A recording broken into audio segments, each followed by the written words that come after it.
Araku coffee అంటే తనకు చాలా ఇష్టమని ప్రధాని Narendra Modi social media platform ఎక్స్లో పోస్ట్ చేశారు. 2016లో విశాఖపట్నంలో ఆంధ్రప్రదేశ్ ముఖ్యమంత్రి నారా చంద్రబాబు నాయుడు ఇతరులతో కలిసి కాఫీ తాగిన ఫోటోలను ఆయన తాజాగా తన పోస్టులో షేర్ చేశారు. ఇక్కడ కాఫీ సాగు అనేది గిరిజనుల సాధికారతకు సంబంధించిన గొప్ప అంశమని పేర్కొన్నారు. మోదీ ట్వీట్ ను నారా చంద్రబాబు నాయుడు రిపోర్ట్స్ చేశారు. గిరిజన సోదరులు సోదరీమణులు ప్రేమ భక్తి శ్రద్ధలతో అరకు కాఫీని సాగు చేస్తారని తన రిపోర్టులో చంద్రబాబు పేర్కొన్నారు. ఇది గిరిజనుల సాధికారిత ఆవిష్కరణల సమ్మేళనాన్ని ప్రతిబింబిస్తుంది. ఆంధ్రప్రదేశ్ ప్రజల సామర్థ్యానికి ఇది నిదర్శనం. ఆంధ్రప్రదేశ్లో ఉత్పత్తి అయిన అరకు కాఫీని షేర్ చేసి ఎండర్ చేసుకున్నందుకు ప్రధాని మోదీకి ధన్యవాదాలు అని చంద్రబాబు రాశారు.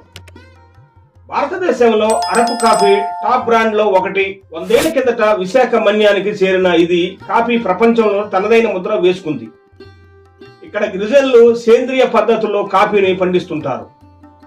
ఇంతకీ ఈ కాఫీ ప్రయాణం అరకు మన్యంలో ఎలా మొదలైంది, ఎలా సాగుతుంది? విశాఖ ఏజెన్సీకి అసలు కాఫీ ఎలా వచ్చిందనే విషయాన్ని 1898లో ఆంధ్రప్రదేశ్ లో ఉన్న తూర్పు కనుమలలోని పాములేరు లోయలో ఆంగ్లేయులు కాఫీ పంట వేశారు. అక్కడి నుంచి కొద్ది కాలానికి విశాఖ జిల్లా గిరిజన ప్రాంతాల్లోకి కాఫీ పంట విస్తరించింది. 1920 నాటికి కాఫీ అరకు లోయలోని అనంతగిరి చింతపల్లి ప్రాంతాలకు చేరుకుంది. అయితే అది ఎక్కువగా సాగవలేదు. ఆ తర్వాత ఆంధ్రప్రదేశ్ అటవీ శాఖ 1960లో విశాఖ జిల్లాలోని రిజర్వ్ అటవీ ప్రాంతంలో కాఫీ పంటను 10,000 ఎకరాల్లో అభివృద్ధి చేసింది. ఈ కాఫీ తోటల్ని 1985లో అటవీ అభివృద్ధి సంస్థలకు అప్పగించింది. 1975 నుంచి 1985 వరకు జీసీసీలో ఒక ప్రత్యేక కాఫీ తోటల అభివృద్ధి విభాగం ఉండేది. సుమారు 4,000 హెక్టార్లలో సేంద్రియ పద్ధతిలో కాఫీ తోటల పెంపకం గిరిజన ప్రాంతాల్లో మొదలైంది. సేంద్రియ పద్ధతుల్లో గిరిజనులు ఇక్కడ సాగు చేస్తున్న కాఫీకి అరకు కాఫీ అనే పేరు స్థిరపడింది. పోడు వ్యవసాయం వదిలి కాఫీ తోటల్లోకి గిరిజన కుటుంబాల్లో ఎక్కువ మంది రైతులు కాఫీ పంటలతో ఆర్థికంగా నిలదొక్కుంటున్నారు. తాము సంప్రదాయ పద్ధతుల్లో చేసే పోడు వ్యవసాయాన్ని విడిచిపెట్టి పెద్ద ఎత్తున కాఫీ తోటల పెంపకాన్ని ఆశ్రయించారు.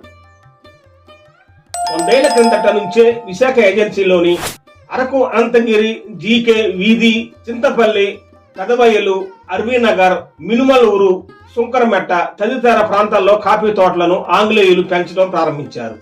అయితే స్వాతంత్ర్యం అనంతరం ఏర్పాటైన గిరిజన కోఆపరేటివ్ కార్పొరేషన్ ఆధ్వర్యంలో 1960 నుంచి ఇక్కడ వాణిజ్యపరమైన కాఫీ తోటల పెంపకం మొదలైంది. మొదట్లో 10,000 ఎకరాల్లో ప్రారంభమైన కాఫీ తోటలు క్రమక్రమంగా ఇప్పుడు 1.5 లక్షల ఎకరాల వరకు విస్తరించాయి. ఇంతలా విస్తరించడానికి ఇక్కడ వాతావరణమే ప్రధాన కారణం. అరకు కాఫీ రుచికి కారణం అదే. అరకు కాఫీ రుచికి ప్రధాన కారణం మన్యంలోని వాతావరణమేనని ఆంధ్ర విశ్వవిద్యాలయం వాతావరణ విభాగాధిపతి ప్రొఫెసర్ రామకృష్ణ తెలిపారు. సముద్ర మట్టానికి 3,600 అడుగుల ఎత్తులో ఉండే విశాఖ ఏజెన్సీ కాఫీ తోటల పెంపకానికి అనువైన ప్రదేశం. ఇక్కడ చల్లని వాతావరణం కాఫీ తోటల సాగుకి ఎంతో అనుకూలంగా ఉంటుంది. ఏజెన్సీలోని కాఫీ తోటలన్నీ సిల్వర్ ఓకే చెట్ల మధ్యలో సాగవుతాయి. ఈ చెట్ల మధ్య ఉండే కాఫీ మొక్కలపై సూర్యకిరణాలు నేరుగా పడవు. అంతేకాదు ఇక్కడ పొగమంచు కూడా నేరుగా నేలను తాకదు. దీనివల్ల చల్లదనం మరింత పెరిగి కాఫీ సాగుకు అనుకూలంగా ఉంటుంది. సముద్ర మట్టానికి 100 అడుగుల ఎత్తులో ఉండే నేలల్లో క్షారగుణం తక్కువగా ఉండటం కూడా కాఫీకి ప్రత్యేక రుచిని తీసుకొస్తుంది. ప్రపంచంలో కాఫీని అధికంగా పండించే దేశాల్లో భారతదేశానికి 7వ స్థానం. బ్రెజిల్ 25 లక్షల టన్నుల కాఫీ ఉత్పత్తితో మొదటి స్థానంలో ఉంది. ఇండియా 3.5 లక్షల టన్నులతో 7వ స్థానంలో ఉంది. భారతదేశంలో 12 రాష్ట్రాలు కాఫీని పండిస్తుండగా అందులో ఎక్కువ భాగం దక్షిణ భారతదేశంలోని కర్ణాటక, తమిళనాడు, కేరళ, ఆంధ్రప్రదేశ్ నుంచే ఉంటుంది. ఆంధ్రప్రదేశ్ లో అరబికా రకం కాఫీని పండిస్తారు. ప్యారిస్ లో అరకు కాఫీ బ్రాండ్ పేరుతో 2017లో కాఫీ షాప్ తెరిచారు. భారతదేశం వెలుపల ఏర్పాటైన మొట్టమొదటి అరకు కాఫీ షాపు ఇది. నాంది ఫౌండేషన్ కు అనుబంధంగా మహీంద్రా గ్రూప్నకు చెందిన అరకు గ్లోబల్ హోల్డింగ్స్ సంస్థ దీన్ని ప్యారిస్ లో ఏర్పాటు చేసింది. ఆ తర్వాత అరకు కాఫీ రుచులు జపాన్, దక్షిణ కొరియా, స్విట్జర్లాండ్ దేశాలకు పాకాయి. 2018లో ప్యారిస్ లో జరిగిన ఫ్రిక్స్ ఎపిక్యూరస్ 2018 పోటీలో అరకు కాఫీ గోల్డ్ మెడల్ గెలుచుకుంది. రుచికరమైన కాఫీ బ్రాండ్లకు పేరు పొందిన బ్రెజిల్, సుమిత్ర, కొలంబోతో పాటు ఇతర దేశాలను వెనక్కి నెట్టి అరకు కాఫీ బంగారు పతకాన్ని పొందడం విశేషం. కాఫీ పిక్క ఎర్రగా మారిన తర్వాతే సేంద్రియ పద్ధతుల్లో అరకు కాఫీని పండిస్తారు.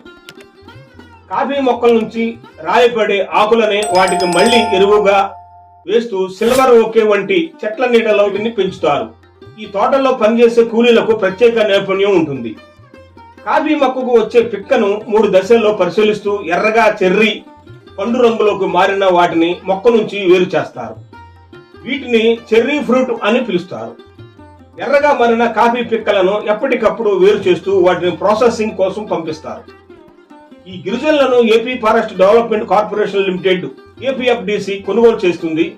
కొందరు కాఫీ రైతులు స్వయంగా తమ సొంత యూనిట్లతో కాఫీ పొడిని తయారు చేస్తుంటారు. తోటల నుంచి ప్రాసెసింగ్ కి కాఫీ గింజలను మొక్కల నుంచి వేరు చేసిన తరువాత ప్రాసెసింగ్ ప్రక్రియ మొదలవుతుంది.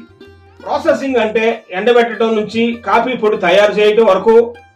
మేము ఈ మిషన్ను 1,50,000 నుంచి 2 లక్షల రూపాయలకు కొంటాం.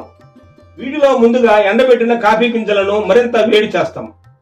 ఆ తరువాత వేడి చేసిన గింజలను మిషన్లోని జల్లెళ్లపై ఉంచి అరగంట సేపు రోస్టింగ్ చేస్తాం. అనంతరం యంత్రం సహాయంతో కాఫీ పొడి చేసి దానికి రుచిని పెంచడం కోసం చకోరి అనే పొడిని కలుపుతాం. అనంతరం 1/4 కిలో, 1/2 కిలో ప్యాకెట్లుగా తయారు చేసి రిటైల్ గా అమ్మకాలు చేసే వారికి ఇచ్చేస్తాం. అయితే ఈ ప్రాసెసింగ్ మిషన్ల ద్వారా మేము కేవలం రోజుకి 40 కిలోలు మాత్రమే చేయగలుగుతున్నాం. ప్రస్తుతం మార్కెట్లో అందుబాటులోకి వచ్చిన మిషన్లు కొనుగోలుకు ప్రభుత్వం రాయితీకి అందిస్తే రోజుకి 50 కిలోల వరకు చేయగలం. ప్రాసెసింగ్ తరువాత గుమగుమలాడే అరకు కాఫీ పొడి రెడీ అయిపోయినట్లే. అయితే పెద్ద మొత్తంలో రైతుల దగ్గర నుంచి జీసీసీ కొనుగోలు చేసి అరకు కాఫీ పేరుతో జీసీసీ స్టాల్స్ రైతు బజార్లలో అమ్మకాలకు పెడుతుంది. ఏజెన్సీలో కాఫీ తోటల పక్కనే చాలా మంది రిటైల్ గా కూడా అమ్ముతుంటారు. వీటిని ఇక్కడికి వచ్చే పర్యాటకులు కొనుగోలుకి ఇష్టపడతారు. అరకు, అనంతగిరి, సుంకరమెట్ట తదితర ప్రాంతాల దగ్గర ఇలా కాఫీ తోటల పక్కనే అమ్ముకునేవారు. ఇలా అమ్మకాలు చేసే ప్రణీత్, సుష్మా అరకు వచ్చిన వారంతా మా వద్ద అరకు కాఫీని కొంటారు. కొందరు ఇక్కడ కాఫీ తాగుతారు. ప్రభుత్వం మా కోసం మంచి స్టాళ్లను ఏర్పాటు చేస్తే మరింత అమ్మకాలు పెరుగుతాయి అని వారు చెప్పారు. కాఫీ చరిత్ర మొత్తాన్ని వివరించే కాఫీ మ్యూజియం అరకులోయలో ఉంది.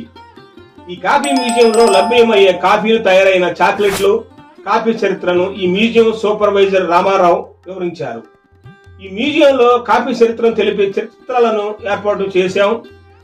ఇథియోపియాలో పుట్టిన కాఫీ అరకు వరకు ఎలా వచ్చిందనే విషయాన్ని ఇక్కడికి వచ్చే వారికి వివరిస్తాం. అలాగే కాఫీ రుచులతో నిరంతరం రీసెర్చ్ చేస్తుంటాం. రీసెర్చ్ ద్వారా కాఫీకి వివిధ రకాల ఫ్లేవర్స్ జోడిస్తూ సరికొత్త రకాల చాక్లెట్లను తయారు చేస్తాం. అలాగే కాఫీని కూడా వివిధ రకాల రుచులలో అందిస్తాం అని వారు చెప్పారు.